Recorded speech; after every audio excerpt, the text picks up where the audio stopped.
Cet homme a écrit des ouvrages vendus à plusieurs centaines de milliers d'exemplaires.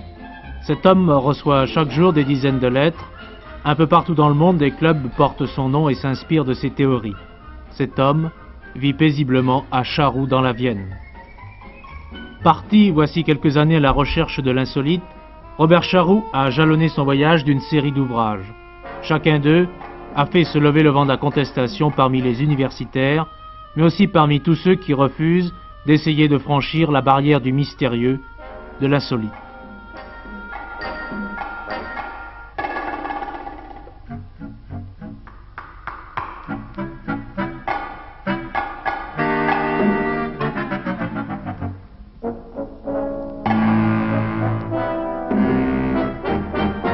L'insolite, le mystérieux inconnu, selon Robert Charroux, il est pourtant tout près de nous.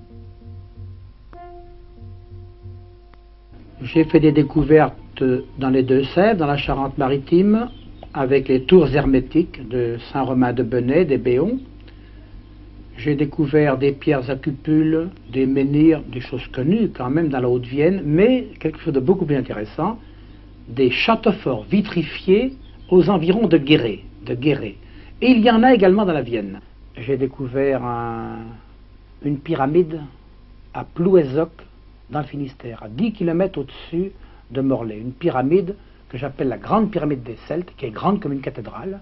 Elle a 77 mètres de long.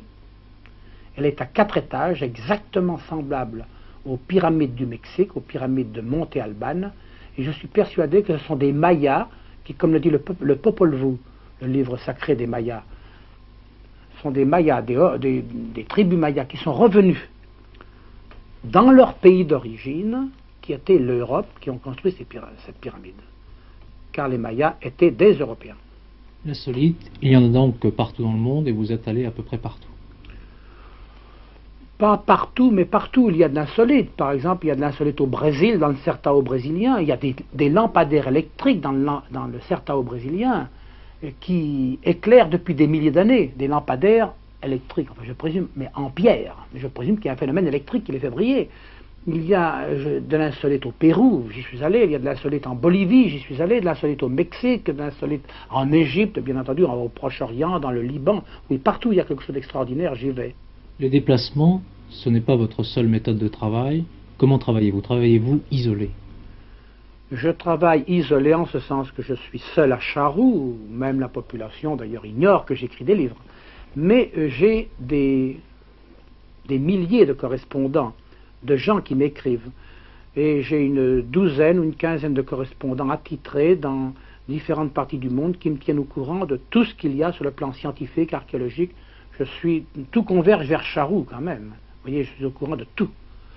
Vous venez de publier un livre, après toute une série d'autres. Qu'y a-t-il de nouveau? Quels travaux nouveaux avez-vous fait?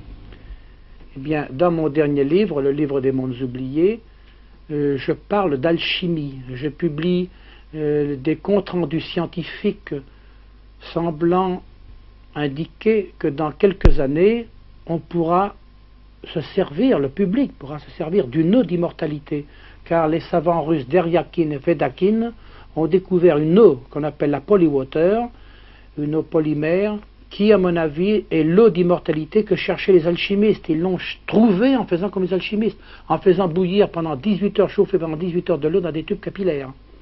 À chacun de vos livres, vous avez la réputation d'infirmer des thèses qui étaient jugées définitives. Cette fois-ci, quels sont les points brûlants de votre livre?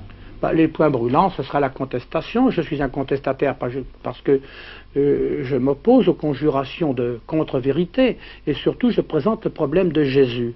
Je présente le problème de Jésus, mais en me référant à des maîtres de conférences à la Sorbonne, à des professeurs au Collège de France, aux plus grands savants du monde, aux plus grands égyptologues, et je donne la vérité sur Jésus, sur un Jésus qui a existé, mais qui n'est pas celui peut-être qu'on nous présente, était un maître de justice et saignant. Mais je pense que 5000 personnes, 10 000 personnes peut-être dans le monde, connaissaient cette vérité depuis la découverte des manuscrits de la mer Morte. Mais personne n'osait la dire. Dans le domaine que vous explorez, vous vous heurtez à un moment ou à un autre à des faits, à des objets totalement inexplicables. Quelle est alors votre démarche? Et puis aussi, comment doit-on juger vos hypothèses? Eh bien, quand on se heurte à des hypothèses, à des découvertes inexplicables, on n'est pas obligé de leur donner une explication.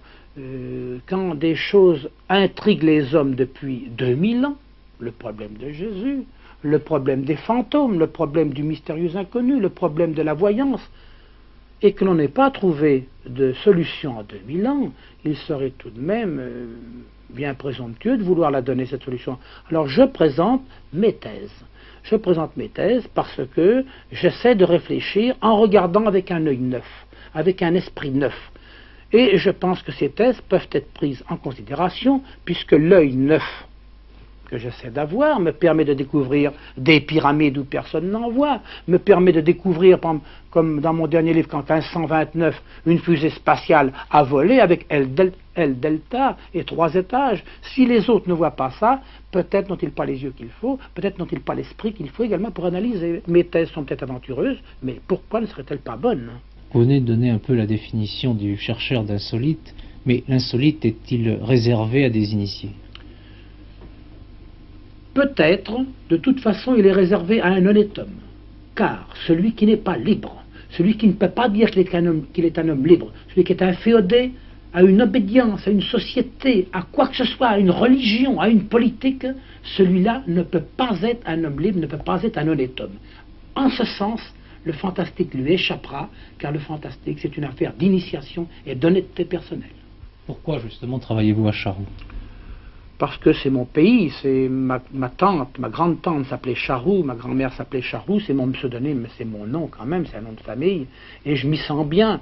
C'est un lieu pour moi où je peux guérir si je suis malade, où je peux penser, où je peux faire quelque chose.